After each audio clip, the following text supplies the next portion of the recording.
주님만이 우리의 힘 되시는 줄로 믿습니다. 주님의 힘을, 능력을 의지하여서 날마다 승리하시기를 축복합니다. 오늘 말씀은 온유한 자는 이라는 제목으로 팔복의 세 번째 복과 네 번째 복을 같이 말씀 나누고자 합니다. 부동산 필드 아카데미 최고위 과정이라는 프로그램이 있어서 무슨 과정인가 라고 보았더니 무슨 과정 같으십니까? 한마디로 좋은 땅 보는 법을 알려주는 강좌였습니다. 석 달 동안 매주 수요일 낮에는 부동산 현장에 가서 그 토지나 상가를 직접 둘러보면서 현장 강의를 하고 저녁에는 이론 강의를 하는 강좌였는데 석 달 동안 등록금이 400만 원에 이르는 과정이었습니다. 여기서 말하는 좋은 땅, 그 좋은 땅의 의미는 무엇일까요? 한마디로 투자하기 좋은 땅을 가리킵니다. 이 수강생들이 실습을 나가서 한강이 아주 잘 내려다 보이는 얕은 언덕에 실습을 나갔습니다. 정남향의 강 조망이 시원하고 또 펜션이나 사무실로 건축 허가를 받을 수 있는 그런 땅이었습니다. 도로변에 있었고요. 굉장히 투자할 만한 가치가 있는 땅으로 생각이 되었습니다. 수강생들 대부분이 아주 좋은 땅이라면서 아주 높은 관심을 보여주었는데 강사 선생님은 웬일인지 고개를 흔듭니다. 이 땅은 개발해 놓고도 제대로 가치를 인정받기가 어려운 땅이기 때문에 그렇습니다. 이유가 그 땅을 둘러싸고 있었던 절벽 때문이었지요.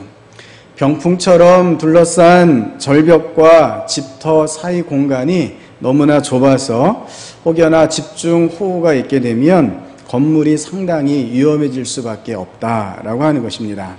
사람 살기에 위험한 땅이 결코 좋은 땅이 될 수는 없겠지요.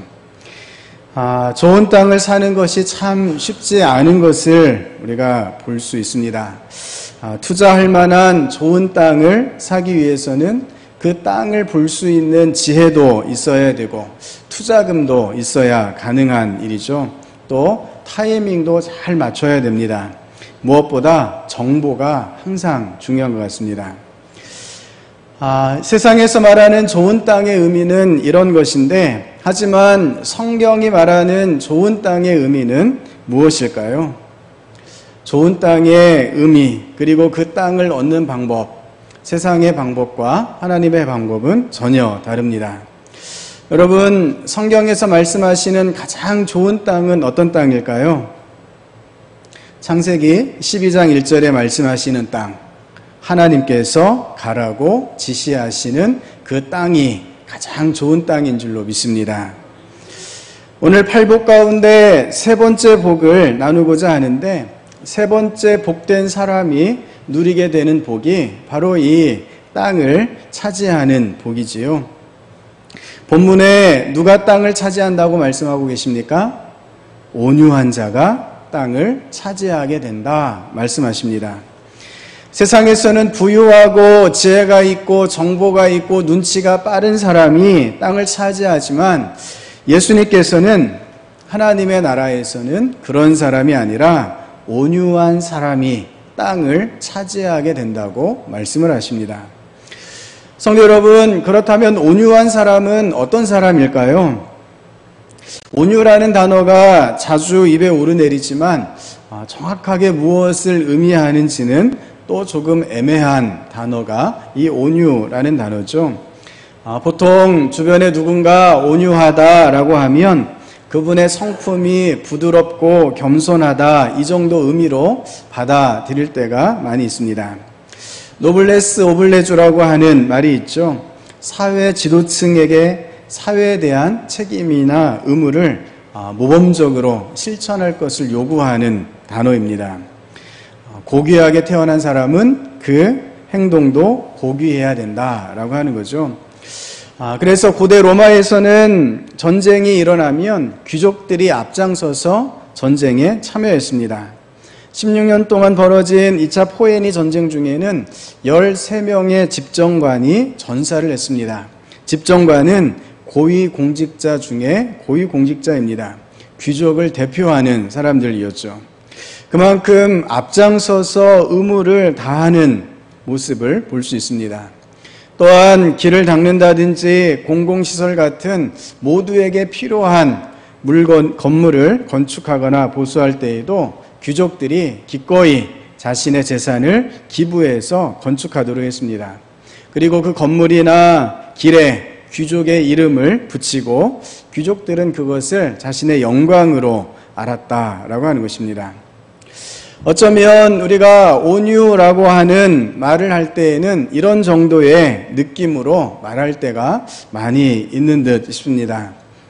그 얼굴에 온화한 표정을 짓고 다른 사람을 위해서 넉넉한 마음을 쓸 줄 아는 그런 모습 정도로 이 온유라는 단어를 생각하는데, 하지만 예수님께서 성경에서 말씀하시는 이 온유함은 보다 더 깊은 뜻이 있습니다. 팔복 중에 세 번째 복, 온유한 자가 땅을 차지할 것이다 라고 하는 말씀은 시편 37편 11절 말씀을 똑같이 인용하고 있습니다. 여기에 보면 그러나 온유한 자들은 땅을 차지하며 풍성한 화평으로 즐거워하리로다 라고 말씀하십니다. 여러분, 이 본문에 온유라고 하는 단어가 나오죠. 이 온유라고 하는 단어를 아나윈이라고 하는 구약의 히브리어 단어를 번역한 것입니다. 근데 어떻게 번역했느냐? 푸토코이라고 하는 단어로 번역을 했습니다. 푸토코이라고 하는 단어는 지난주 첫 번째 복을 말씀드리며 함께 나누었던 단어입니다. 푸토코스, 가난한 사람, 곧 거지와 같은 상태에 있는 사람이 온유한 자다라고 하는 것이죠. 구약의 정신 가운데에 이 온유함이라고 하는 단어는 가난과 아주 직접적으로 연결되어 있습니다. 영적으로 가난한 자가 애통한 심령으로 나아갈 수 있고, 그 애통한 심령이 온유한 마음으로 상승해 갈 수 있다라고 하는 것이죠. 가장 애통해야 하는 자가 가장 온유한 마음을 가질 수 있다라고 하는 것을 보여줍니다. 무엇보다 이 온유함의 의미를 가장 잘 보여줄 수 있는 분이 누구이시겠습니까? 다름 아니라 예수님이시죠. 예수님께서는 수고하고 무거운 짐진 자들아 다 내게로 오라, 내가 너희를 쉬게 하리라 라고 우리를 초청해 주십니다. 그러면서 자신이 어떤 분이신지를 밝히 말씀해 주시죠. 나는 마음이 온유하고 겸손하니 나의 멍에를 메고 내게 배우라, 그리하면 너희 마음이 쉼을 얻으리라. 아멘. 우리를 구하러 오신 그 예수님, 그분이 온유한 분이셨다 하는 말씀입니다. 예수님께서 온유하시다 하는 것은 크게 두 가지 의미를 찾아볼 수 있습니다. 첫 번째는 온유함이란 예수님의 인생 전체를 응축하고 있는 단어입니다. 누구보다도 예수님께서는 가난하셨고 애통해 하셨다 하는 것입니다. 예수님은 이 땅 위에 그 모든 어려움들을 손수 겪으셨습니다. 우리가 예수님을 여러 표현으로 고백하는데 그 중에서도 참 은혜가 되는 것이 우리의 모든 아픔을 동일하게 경험하시는 주님이시라는 고백이죠. 히브리서 4장 15절은 이렇게 고백합니다. 같이 한번 읽겠습니다. 우리의 대제사장은 우리의 연약한 부분을 알고 계십니다. 이 땅에 계실 때 그분은 우리와 마찬가지로 시험을 받으셨습니다. 아멘. 이 고백처럼 예수님은 이 땅 가운데 온갖 어려움을 손수 경험하셨습니다. 마태복음 8장 20절에 보면 예수님께서 여우도 굴이 있고 공중의 새도 거처가 있으되 인자는 머리 둘 곳이 없다라고 하는 말씀을 하신 적이 있습니다. 이 말씀은 어떤 서기관이 예수님께 나와서 자신이 제자가 되어서 예수님이 어디를 가시든지 따라가겠습니다 라고 결단할 때 예수님께서 해주신 말씀이시죠. 인자는 머리 둘 곳도 없는데 과연 서기관인 네가 나를 따를 수 있겠느냐 라고 반문하시는 장면입니다. 서기관은 고생과는 거리가 먼 사람입니다. 그런 사람이 예수님처럼 정해진 거처 없이 떠돌아다녀야 하고 잠잘 곳을 구하지 못하면 하늘 아래 그 광야의 차가운 추위에 이슬을 맞으며 밤을 지새울 수도 있는데, 그런 날들이 얼마가 될지 모르는데 함께 고생할 수 있겠느냐고, 그 고생을 기쁘게 받아들일 수 있겠냐고 그렇게 반문하십니다. 예수님이 이렇게 말씀하시는 것은 또한 그저 말뿐인 반문이 아닙니다. 실제로 예수님께서 사신 삶이 그대로 담겨 있지요. 예수님께서 분명히 먹을 것과 입을 것과 마실 것에 대해서 염려하지 말라라고 말씀을 하십니다. 그런데 그것에 대해서 준비가 되어 있기 때문에 근심하거나 염려하지 말라 말씀하신 것이 아니셨습니다. 생활의 모든 부분에 대해서 아무 준비가 되어 있지 않았다는 것이죠. 도리어 제자들에게 지금 가지고 있는 것조차도 다 내려놓고 자신을 따르라 라고 예수님은 촉구를 하셨습니다. 성도 여러분, 사복음서의 말씀들을 하나하나 떠올려 보십시오. 예수님이 사셨던 삶의 모습들이 어떠했습니까? 예수님은 가난했습니다. 예수님은 떠돌아다니셨습니다.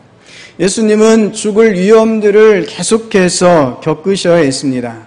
자신을 반대하는 사람들, 자신을 배척하는 고향 사람들과 더불어서 끝날 것 같지 않은 논쟁을 계속 하셔야 했지요. 마침내 제자들에게, 자신을 환영했던 예루살렘 백성들에게 배신당하시고서 십자가에 못 박혀 죽으셨습니다. 예수님께서는 점령하고 군림하고 다스리는 자로서가 아니라 겸손히 섬기는 자로 오셨음을 뜻하지요. 이것이 온유함의 두 번째 의미입니다. 예수님은 가난한 자들이 겪고 있는 그 아픔을 아시고 계셨습니다. 그래서 권력의 결과로 나타나는 안전이나 평화에는 헛된 것들만이 있음을 잘 알고 계셨지요. 칼로 위협하여 얻는 것은 아무것도 아닌 것임을 아셨습니다.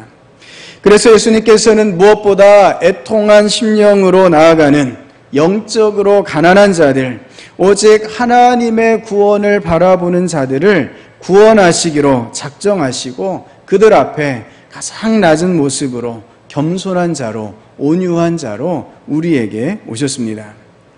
예수님의 이 모든 삶과 사역의 과정들, 그 순간들이 응축된 단어가 온유라고 하는 단어입니다. 이 온유하심이 예수님의 마음 안에 가득 차 계십니다.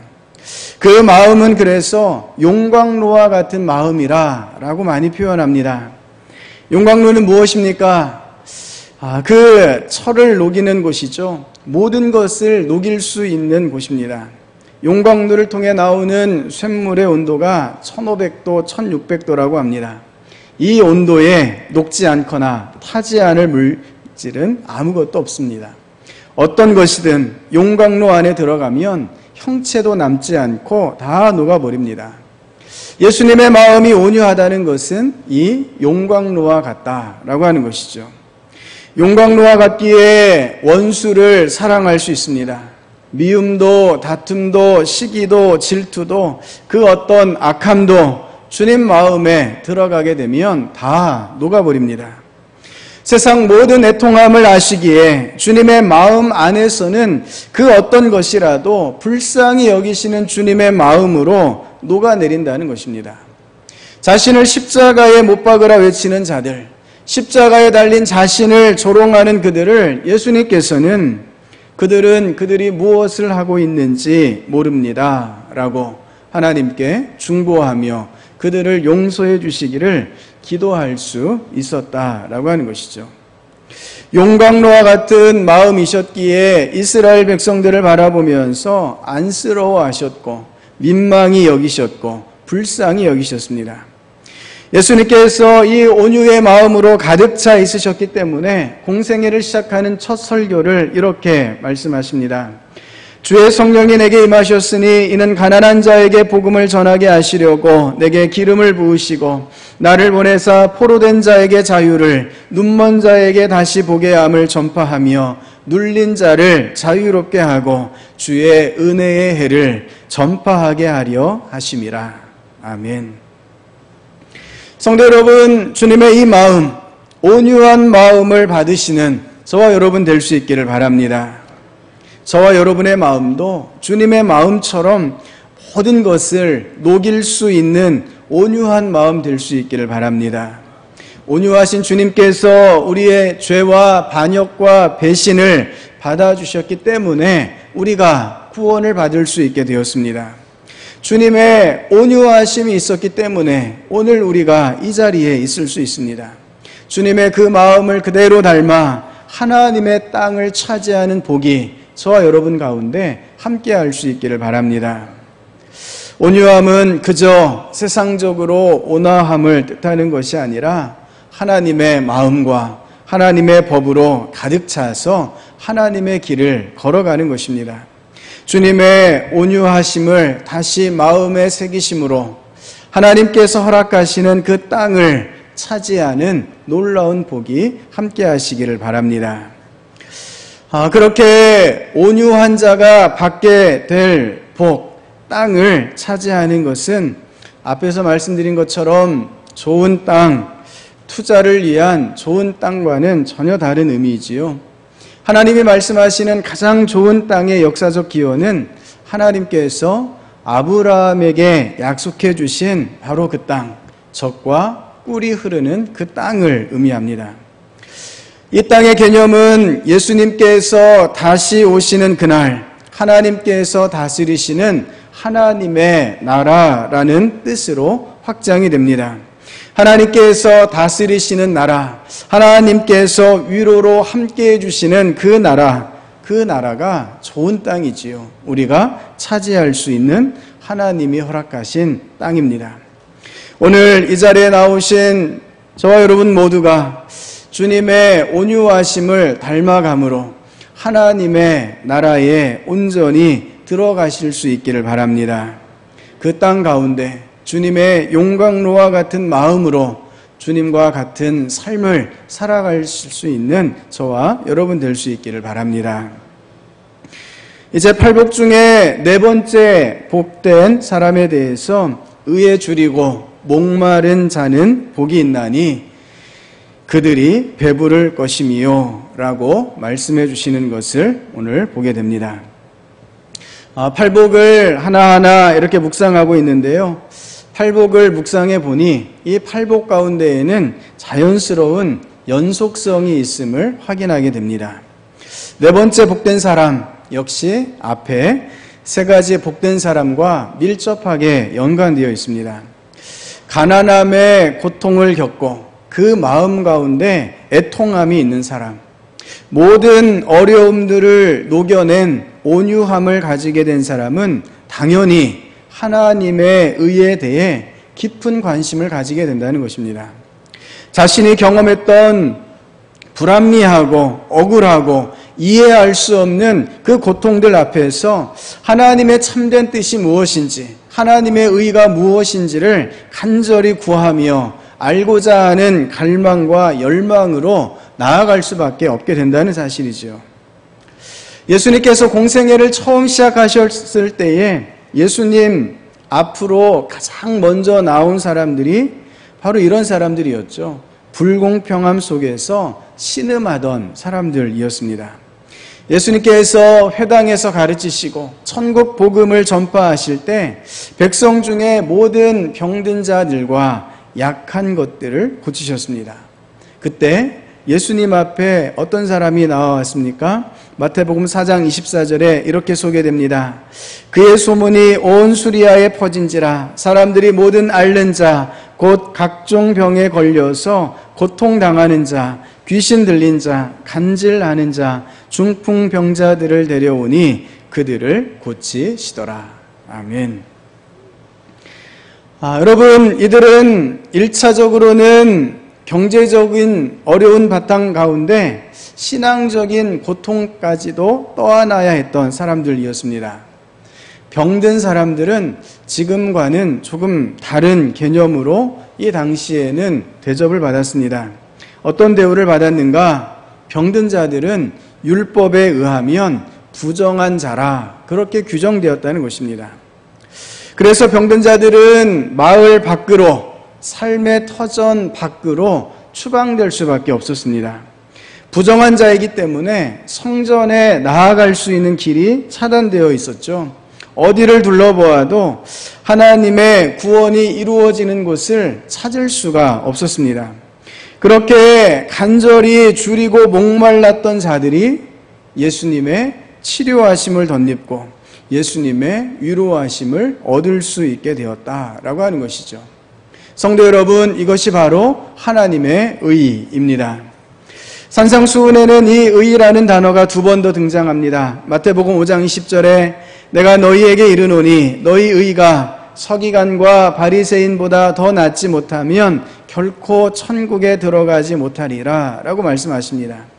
또한 6장 33절에서는 그런즉 너희는 먼저 그의 나라와 그의 의를 구하라. 그리하면 이 모든 것을 너희에게 더하시리라 라고 말씀해 주십니다.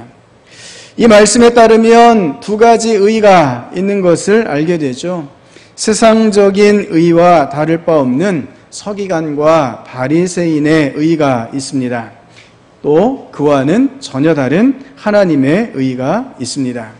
이 2가지 의는 서로 충돌하며 구별됩니다. 바리새인과 서기관들의 의는 어떤 의였습니까? 그것은 자신을 위한, 자신의 영광을 위한 것이었죠. 그들은 늘 시장 어귀에 서서 사람 많은 곳에서 서서 거룩하게 기도했습니다. 그렇게 기도하는 이유는 하나님께 영광을 올려드리기 위함보다는 자신이 사람들의 칭찬을 받기 위함이었습니다. 예수님은 이들을 보면서 회칠한 무덤이다, 평토장한 무덤이다 이렇게 말씀하십니다.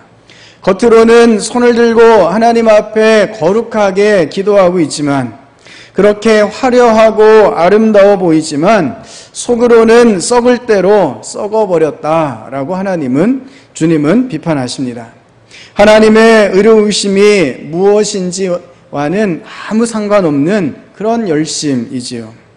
이들의 의로움은 하나님 앞에 나아가는 것을 도리어 가로막는 것이었습니다. 율법 조항들을 철저하게 지키고 있는 자신들만 하나님의 은총을 입을 수 있다라고 착각한 의였고요. 다른 사람들을 주님 앞에 나아가지 못하도록 막아서는 잘못된 의였습니다. 하지만 본래 하나님의 의는 어떤 것입니까? 영적으로 가난한 자들이 애통한 심령을 통해 얻게 된 온유한 마음, 오직 하나님의 도우심과 은혜에 대해 간절히 애타는 마음으로 나아오는 자를 복되다 하시는 하나님의 의로우심입니다. 하나님께서 이렇게 말씀하십니다. 그가 내게 부르짖으면 내가 들으리니 나는 자비로운 자임이니라. 하나님의 의는 우리의 부르짖음을 하나님께서 그대로 들으시는 것입니다. 예레미야 선지자는 초저녁에 일어나 부르짖을지어다 내 마음을 주의 얼굴 앞에 물쏟듯 할지어다 라고 말씀하십니다.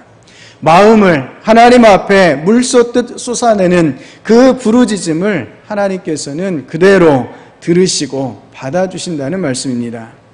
하나님의 의는 그렇게 오늘도 마음을 찢고 나아오는 자들을 받아주셔서 모든 재앙 가운데, 고통 가운데 돌이키게 하시는 긍휼의 의이십니다. 의에 줄이고 목말라 한다. 이것은 바로 하나님의 의가 온전히 실현되기를 간절히 바라는 마음입니다. 온유한 마음은 자신의 마음속에 깃든 그 주님의 마음이 온 땅 가운데 충만하기를 간구하는 마음이지요. 바리새인들처럼 자신을 위해 하나님을 부르는 자들이 아니라 함께 눈물 흘리고 고통당하는 자들이 주님께로 나아갈 수 있도록 돕는 마음이라 하는 것입니다. 온유한 마음을 가진 사람은 지금 신음하며 아파하는 사람을 향해 깊은 긍휼의 마음으로, 사랑의 마음으로, 곧 하나님의 의로 나아가는 사람입니다. 성도 여러분, 그렇게 하나님의 의에 줄이고 목마른 자에게 어떤 복이 주어집니까? 하나님께서 배부르게 해주신다라고 약속해 주십니다. 이 배부르게 한다 하는 것은 말 그대로 음식을 먹고 배가 부르게 된 것을 뜻합니다. 그런데 성경은 이 단어를 줄곧 배부른 것에 그치지 않고 만족스럽다라고 하는 뜻을 담아서 표현하고 있습니다. 이 배부름은 당장 먹을 것이 필요한 사람들에게 주어지는 1차적인 만족이지요. 하지만 이 배부름은 시간이 조금만 지나면 다시 배고파지는 부족함이 있기도 합니다. 예수님께서 사마리아 여인을 만나셨을 때 사마리아의 이 여인은 자신의 엉망진창인 삶에 대해서 깊은 회의와 고통을 가지고 있었습니다. 벌써 몇 번째인지 모를 그 결혼을 반복하면서 인생에 풀리지 않는 문제 앞에서 어떤 해답을 절실히 바라고 있었죠. 그때 예수님께서 이 여인에게 무엇을 허락해 주십니까? 내가 주는 물을 마시는 자는 영원히 목마르지 아니하리니 내가 주는 물은 그 속에서 영생하도록 솟아나는 샘물이 되리라. 아멘. 예수님이 말씀하시는 배부름은 1차적인 만족을 넘어서서 하나님께서 주시는 영원한 만족함, 영원한 풍성함으로 이어지게 됩니다. 하나님이 주시는 이런 만족함이 있기 때문에, 하나님만이 채워주실 수 있는 만족함이기 때문에 우리는 이 땅 가운데 어떤 염려나 근심도 없이 나아갈 수 있게 됩니다. 대신 하나님의 나라와 하나님의 의가 실현되기를 위해서 의에 줄이고 목마른 자로 나아갈 수 있다는 사실입니다. 성도 여러분, 땅을 차지하는 복을 누리게 될 온유한 사람은 주님의 법과 마음이 그 안에 가득 찬 사람입니다. 이럴 때 우리는 하나님의 의가 이 땅 가운데 실현되기를 간절히 바라는 의에 줄이고 목마른 사람들이 될 수 있습니다. 그리고 그에게 하나님께서 영혼의 만족함을 허락하여 주실 줄로 믿습니다. 오늘도 하나님 앞에 주님의 마음, 온유한 마음으로 나아가시기를 바랍니다. 온유한 마음으로 의에 줄이고 목마른 자로 나아가 하나님께서 주시는 배부름의 은혜, 만족함의 은혜를 누리시는 주의 백성 될 수 있기를 바랍니다. 이 땅에 하나님의 그 큰 복이 함께하여 주심을 믿고 오늘도 온유한 자로, 오늘도 하나님의 의를 쫓아가는 자로 나아가시기를 축복합니다. 기도하시겠습니다.